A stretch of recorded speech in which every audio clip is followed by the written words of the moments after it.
in responsible AI, right, we talk a lot about sort of like the intention, the unintended consequences that some of our AI models have, and right, there's an opportunity to be self-sovereign in how we use those AI models, rather than say be at the mercy of someone else's decisions and weights. Awesome. Welcome. I hope everyone can see us over there, back in the crowd.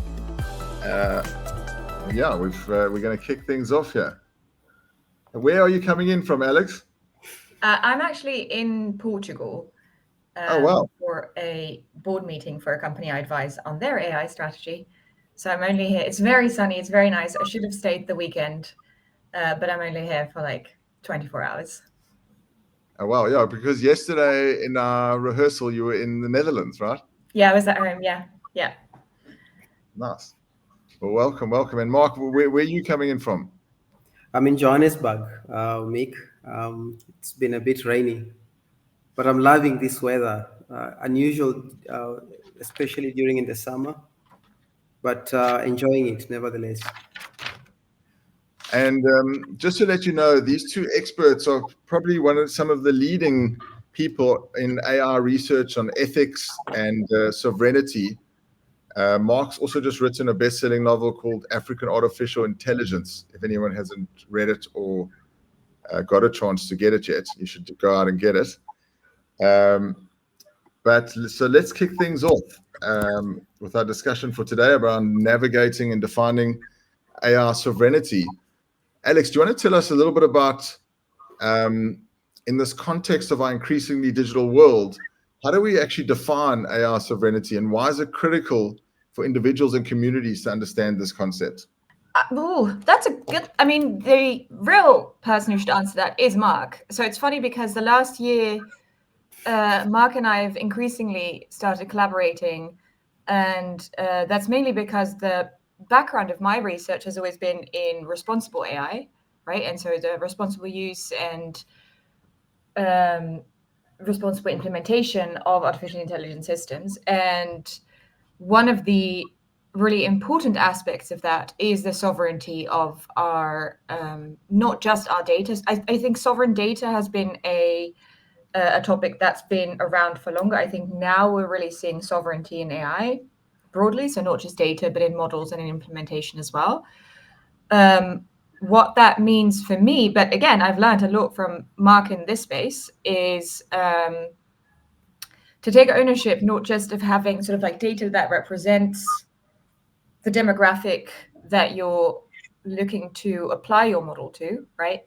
But also to build a model that reflects the choices that you want to put in them. In many cases, as we see now, is we have a couple of very big players in foundation models, especially, that many of us are building on top of, but there's not a lot of transparency, and there's not a lot of, say, the ability to tweak those foundation models to what we might want them to do. Like, yes, you can prompt against them, but it's harder to do so. So the concept of sovereign AI and why I got into this as well is because in responsible AI, right, we talk a lot about sort of like the intention, the unintended consequences that some of our AI models have, and then pivoting from purchasing data sets or purchasing models towards actually thinking about, well, if we have a model and it's meant to operate in this space, or we have data that's meant to represent this demographic, right, there's an opportunity to be self-sovereign in how we use those AI models, rather than say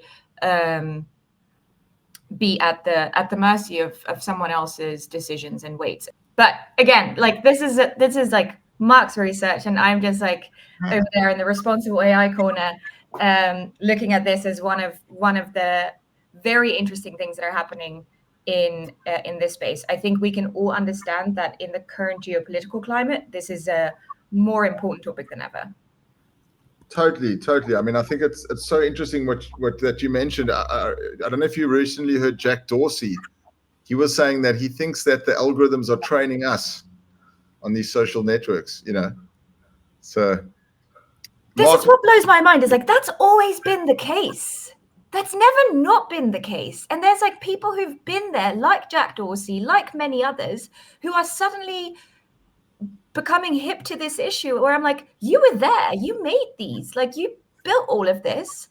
And we've known that that's been the case for, I mean, it depends on how you would define it. For AI, we've known that for over a decade. If you're like following Marshall McLuhan, then it's been 50 years that we've known that to be the case. So I'm always surprised when, look, I like a tech leader coming to a different ideology.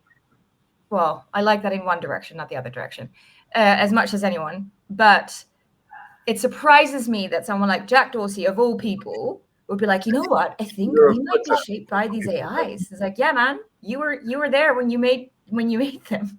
Well, now he's complaining because he doesn't own Twitter anymore, you know, Yeah. on the platform. Mark, do you want to give us a little explanation about sovereign AI, just to add to Alix's points there? No, thank you so much. So Mick, the concept of sovereign AI, just to add on, Alix's, context, it also applies to organizations, not just countries, controlling the value chain of AI. This means also controlling the building blocks that makes AI happen, data, for example, regulatory frameworks that power AI, and making sure they're not just applicable, but they are relevant, technology independence and the infrastructure, as well as governance of this infrastructure, ethical standards, making sure they are effective and they protect people, as well as AI that is being developed serves its purpose. But I think more importantly is that the strategic policies or objectives of AI being developed are aligned to national goals, because what countries are realizing is that AI's impact goes beyond the traditional notion of modernization or efficiency.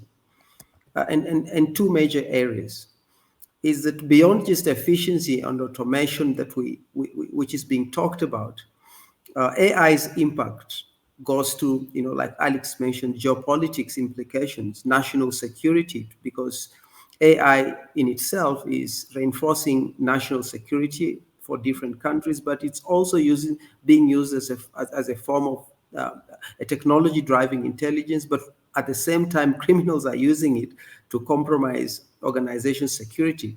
We're talking about its ability to solve social problems, to help organizations or even different sectors become proactive in making decisions, whether it's the health sector. We're talking about technology independence. And for those of you who follow the story, remember we had a glitch in the New York exchange sometime last year. These things can happen. There's a concept called the AI death, where, for example, if you're so much... Yes, where if you're so much dependent on someone's AI service, they could decide to switch it off. So what happens to you, for example, the health sector is dependent on AI services, or education systems are dependent on AI services. We're also talking about creating jobs, and I will touch on this in a few points later. We're talking about the ability to contribute to AI policies and regulation. If you're not independent and demonstrate maturity, you're not going to be impacted, you're not going to be invited to the table, because you won't have lessons to share. But the most important point is that leaders are viewing data as a resource, the way we saw gold, agriculture, and the value chain of AI goes just beyond efficiency. There is the process of manufacturing intelligence. That's why we talk about AI factories today. And industrialization of the future will be driven by AI. That's why we see the likes of the US putting $500 million in Stargate project. The European Union just put 200 million. Billion. Yes, so all this is at the objective of securing the future. And that is why sovereign AI is very, very important. So if you can control the value chain of AI, you also control every other building block that comes with it. Yeah, I think that's a great point. You know what, Imad Mustak from Stability.ai, the founder, always says, not your models, not your mind. So if it's if it's not your model, you're not really in control. And Mark, what about that story you tell about Lesotho? Just explain the importance of sovereignty. Yes, so this is a story, just for background. It's a story we gave, or I gave at the summit last year, where we have to liken sovereignty, a concept actually which is not new. It's just that it's being applied to AI, because the resource we're talking about today is data. When it comes to the Lesotho story, in the 50s and 60s, Lesotho, under Sir Evelyn Baring, who was the British High Commissioner of Lesotho, found out that Lesotho was falling behind economically because it did not have resources or even industries like its neighboring countries. And one other discovery they made was they realized that Lesotho had abundant water. And through this process, they ended negotiations with the Republic of South Africa and started agreements on monetizing or creating revenue from this water that flows into South Africa, which is being used for agriculture and other reasons. I think the biggest lesson is that one, its primary Lesotho created sovereignty around its primary resource, which is the water. Through that whole process, it's industrialized the process. Hydroelectric dams are being built, like the Kutse Dam and all that. It's a model that has been adopted. We have to view data in a similar way. If you have control of your primary resource, you have control of how it can empower your country or the organization. It can help create revenue models, but it can also position the country or an organization economically strong for the future. So, Mick, that story is very, very heartful, because it brings the story of sovereignty home. Totally, absolutely, and I think it's it's a great showcase of the amazing potential and opportunity with having our own sovereign AI, but also it makes us think about some of the ethical implications around this. And as we're entrusting more of our personal data and decision making to AI, Alix, what do you think are the ethical implications of AI sovereignty, and how do we ensure these systems are designed with fairness and accountability in mind? It's interesting because I think approaching the opportunities we're seeing in sovereign AI is particularly, it's one of some solutions that I think we have available in our AI solutions. And it addresses one of the biggest issues that we've seen in the irresponsible implementation, right? I mean, if you think back to like 2015, 2016, everyone was talking about AI, and this has been persistent and pervasive. And everyone's still sort of like, oh, yeah, this is definitely sort of like something. I remember that I had a conversation with someone, I think this was 2015 or so. And they were like, well, what if we just like give an AI all the history books and we then let it decide, right? We let it decide what to do next. And it's like, if you don't understand that history books are written by humans and that the selection of all history books is done by humans, and there's all these sort of like very specific perspectives that go into all of that, then we're doomed to fail, right? What I think, and we've seen such pervasive narratives of AI being somehow unbiased, when it's like never the case, right? And I think what we've seen over the last couple of years, I want to say 2 to 3 years, is this sense of maturity around, it's not about getting bias free, right? It's about being intentional about sort of like, well, this is what this AI looks at, this is what it doesn't take into consideration. And so for years, and it's been a wild year because you know this, and I actually met someone at the summit in October who saw me in 2019, like 5 years ago, saying this. So I felt very validated, because for a long time we've heard from the big tech companies like, oh, we have these AIs, we don't know why they do what they do. AI is a black box. Like every news publication, Wired, who should know better, MIT, who should know better, MIT Tech Review, I mean, would describe AI as this black box, right? And it's like that's never been the case. It just takes time, and there's to figure out why an AI does what it does. But there's a number of technologies you can use to do that, right? You can do a SHAP analysis, you can do a feature importance derivation. Like there's a number of strategies you can take that have been that's been the case since 2016 at the least. Shapley value game theory comes from the 50s, so that's all been technically possible, but not a priority. Last year, for reasons that I suspect have to do with oncoming regulation coming out of the EU, so this is interesting in the other direction, we saw some of the largest generative AI companies. So it started in May. Anthropic came out with a new, it's not even that new, like it's technically not that new. It's a variation of what already existed or was already technically feasible.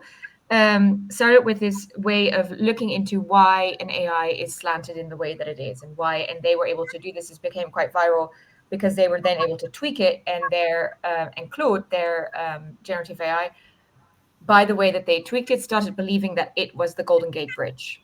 So you may have remember seeing this in the news. It was very funny, but it was a great sort of like technological shift, right? Because again, technically it's been possible for a long time, but for a tech company to come out and say like we don't just sort of like know what the weights are, we can tweak them to the point of our model believing that it's a bridge. And we've had DeepMind has published their weights. NVIDIA came out with a large language model and published the weights and the training data. And so we're seeing this turn towards not just transparency, but transparency specifically in sort of like what is the consideration for this particular model. What I think this is a part of, though, is a bigger shift towards a move away from, say, the 2014 to 2024 decade of AI is universal, it applies everywhere, it's just a matter of giving it more if it doesn't apply universally, then we just have to give it more data. And a shift towards, like, that's never been true, but it's been very much how we've talked about it. And a shift towards models that are specific, right? We see specificity as a differentiator. What we're seeing now is less so like, do we need to represent all faces, or do we need to have a representative data set for the demographic that we're using it on? And we saw this example with benchmarking data sets coming out of all over the world, but not from Africa, right? So if you have an African data set and you're benchmarking it against the best known benchmarking data sets, it might look as if your stuff's not accurate, but you're not actually benchmarking it against the thing that you're applying it to. So I think that's where we're seeing sort of like the intersection of responsible AI and sovereign AI in those types of applications where we've previously cautioned against them because they're at massive risk of exclusion. And I think sovereign AI is one avenue in which we can actually say, well, we've always known specificity is going to be the killer app, right? Yes. And so that's where I think that intersection happens. Yeah.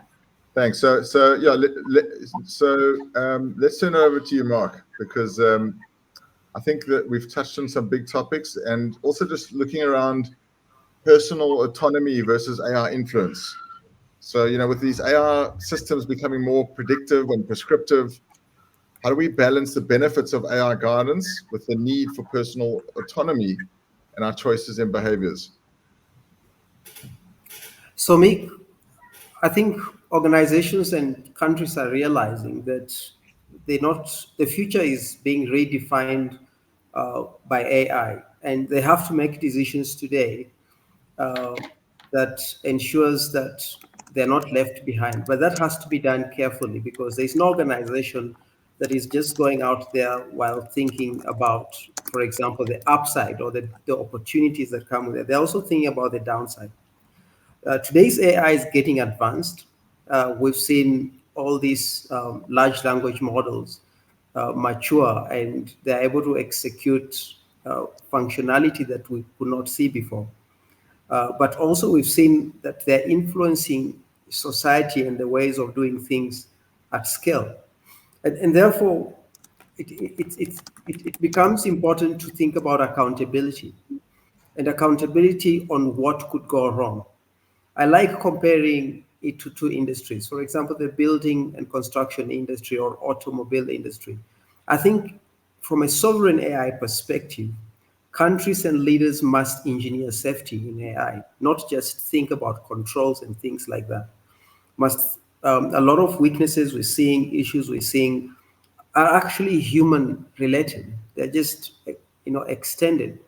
But we as human beings have a habit of pointing fingers.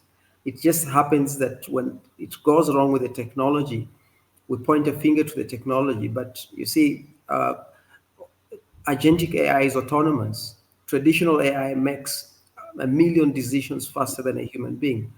So the wrong that we do as human beings is just multiplied many times. It's also important to have an inclusive approach to AI. It's fascinating. We see a lot of leaders come up and say, no, we need to humanize AI. We need to, but the technology owners must use society to drive that humanization, because safety relates to people who will be using it as well as its implication to the future. But a big one is aligning to what we're trying to achieve, what nations are trying to achieve. Because while we think of AI going wrong, I think it's even a bigger discount if countries that have got small economies divert their budgets to investing in technology, and they end up failing with strategies. In other words, they're introducing poverty to society. We've seen a lot of organizations haphazardly invest in technology, get it wrong, and then retrench people because of what we call the Turing trap, where you thought AI will produce more, but because you did not think about the human-machine partnership, you found out the technology you acquired just does the same thing, just faster. And the part of this humanization includes understanding how the future, envisaging the future, how it will turn out, what people should do so that you can strategically prepare them for that role where human intelligence is explored. It's about making sure that this whole journey is inclusive from the onset, because a lot of employees are finding out about AI when they're being told, hey, today we have to use AI. It actually doesn't work like that. And that is why we're seeing a very high failure rate despite big amounts of money being put in place. But also humanity and people can sabotage projects because they're not being included in the whole value chain. Let me ask you, Mark, just on that, just to double click on something you said there is, in terms of South Africa's investment in AI, we, compared to other nations like the US and now the Europe just announcing a $200 billion investment into AI, the EU, what's the global picture looking like, and where do we sit as South Africa around investment into AI, and where do you think it should be? Listen, I think in South Africa, we actually need to have a formidable strategy that articulates what we want to do with AI, how we see AI benefiting society, driving industrialization. The last I checked, obviously, the likes of America, China, Europe are leading in investment in AI. But just to tell you something, Spain, I think, is number 16 or 18 on the countries that have invested a lot in AI in the last 5 years. South Africa's investment is 10% of Spain's investment. That's how bad it is. That's terrible. And people don't understand the implication for that, because I think Alix and I, when we began, we talked about why is sovereignty important. The downside of that importance is what we're going to deal with. Why? Because you see, we're going to make mistakes like the way early adopters have made. We don't have very big economies to make mistakes if we don't have formidable strategies. So America, China, Europe, through the experimentation phase, they learned a lot. That's why they're succeeding. We need strategies that will allow that. We also need to bring people along. And the over almost 2 billion US dollars that has been invested in South Africa has been more focused on technology. What about human intelligence? What about empowering people to work with technology? What about preparing them for new jobs or new roles that this new world brings? But also, we have to be very articulate in identifying critical industries. We don't have resources to do everything. Every time you go on LinkedIn, there's a new AI organization being formed, there's a new forum. So we're ending up creating so much administration around something that doesn't exist, or policies that do not actually protect any value. I'm not being negative, I'm being realistic so that we can put our heads together so that we can identify areas of prioritization. There's no country that does everything. If you go to China, they're focused on execution, scaling. That's why they're fighting here, DeepSeek. They're fighting at, scaling technology. America is driving research and development. The European Union is driving safety. And I've just recently read they're now looking to AI factories to drive the next frontier of industrialization. So those things, I'm not seeing them here. We have small scale use cases. This one is doing this, but the value of AI comes from what you do with it and how much you do with it. Yeah, no, I really think from what you're saying, there's such a massive opportunity to really scale AI investment, education, tooling, applications. If anyone here is not using various applications, just try challenge yourself with something. Kathy Heckel actually said this: try challenge yourself for something that you couldn't do normally. Use AI to try help you do that thing. So we need to engage with these tools, really, and there's a massive opportunity here. We're running short on time, so we are going to take a couple of questions. You can either ask questions in the chat, or you can go into those little circles you'll see by the grandstands. There's those two blue circles. If you stand on one of those circles, your audio will project throughout the room. So we've got one question here from Christine we'll take in the meantime. And if anyone else wants to ask a question with audio, you can unmute your mic and go in the blue circle, or you can write in the chat. So Christine asks, where does AI alignment in and outer fit in with sovereign AI? Alix, if you want to take that one.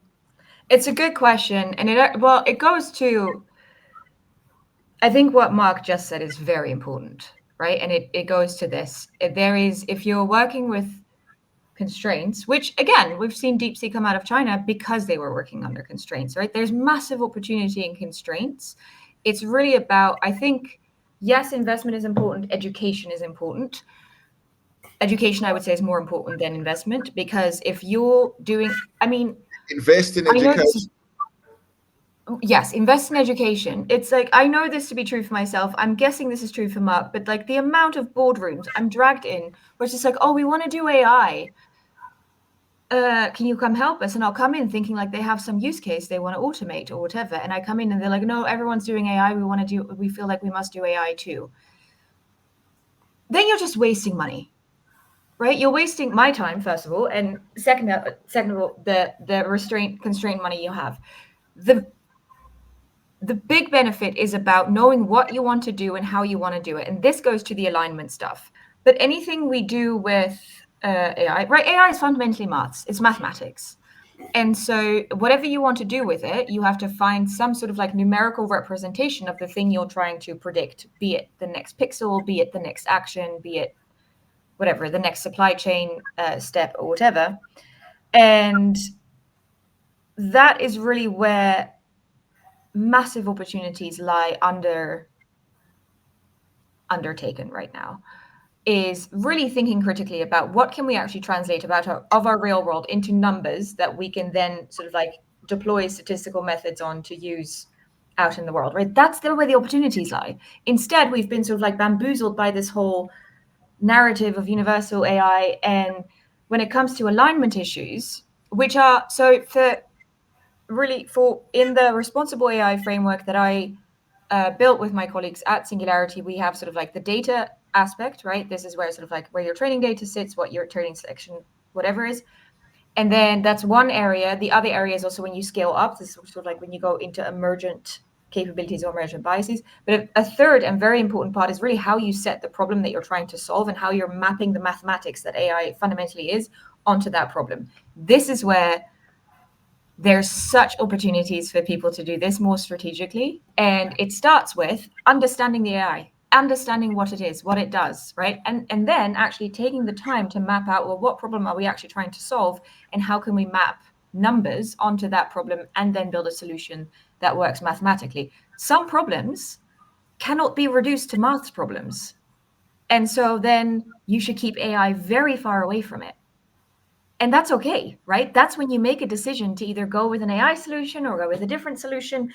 But many of the alignment problems we see is because we're reducing irreducible qualities into numbers and then expecting them to behave in the same way ever after when they're fundamentally not maths problems. And that's where I think this fits in with sovereign AI is like having the education to think critically about where are we actually going to automate. So that's, I think, for me, how alignment sort of like ladders up to sovereign AI.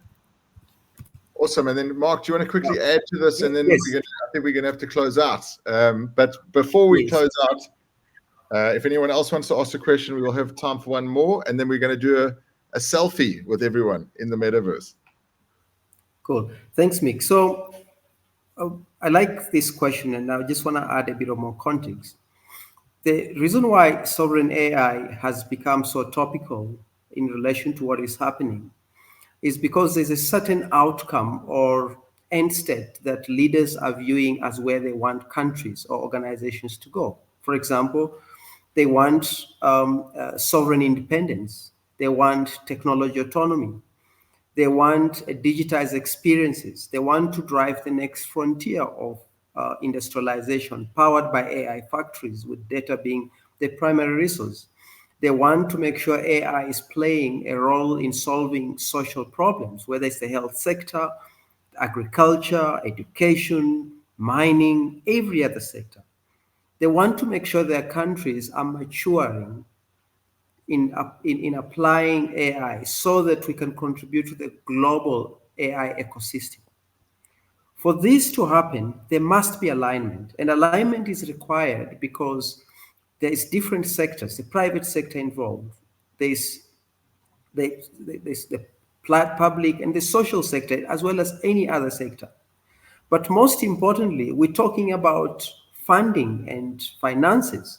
There must be alignment. We must align on what are some of the things that we need to stop investing in so that we can power AI. What are some of the things that will not be important in the future so that we can invest in infrastructure, data centers, skills? That is alignment. We need to align on what ethics is and what it means implementing AI responsibly. We need to align on how AI incorporates cultural aspects so that AI is respectful. We need to align on what people will be doing in the future of work. We're already seeing that, one, AI is going to displace jobs, but it's also creating new opportunities. But we can't have a blanket approach. That's why for those of you who have had a look at my book, we've talked about AI identity. Every nation is in a unique situation. And we all want this future. So everything is about alignment. If you watched Donald Trump launch the $500 billion target project, we had government there, we had private sector, tech, the technology leadership was there, Elon Musk, Mark Zuckerberg, team was there from Apple. Everyone was there because they wanted this voice to come out in a unified way, because without that unity, the whole journey will end up being disjointed. We have China, who, for example, they are aligned on what they want to do with technology. In fact, the government controls policies on how technology is invested into as well as what is executed. And therefore, without alignment, the building blocks of AI actually don't exist. you end up having small pockets of initiatives that don't lead to anything. That's why, if you just look closely, the top 10 organizations today, one thing they've made sure they've got a unified approach to what they're trying to do with AI. No, absolutely, yeah. And I think we're going to end it there. I really thank you both for an incredible discussion.